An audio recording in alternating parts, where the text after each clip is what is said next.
ತಿಳ್ಕೊಂಡ್ಯಾ? ಭಯ ಆಯ್ತಾ? ಏನಿಲ್ಲ, ತಮಾಷೆಗೆ ಊಟ ಮಾಡ್ತೀಯಾ? ಯಾವ ಕೈಯಲ್ಲಿ?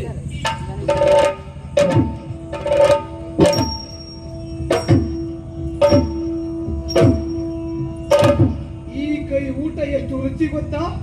ನೀ ನನಗೆ ಊಟ ಮಾಡಿಸುವುದು, ನಾನು ನಿನಗೆ ಊಟ ಮಾಡುವುದು, ನಾನು ಊಟ ಮಾಡುವುದು, ನೀ ಊಟ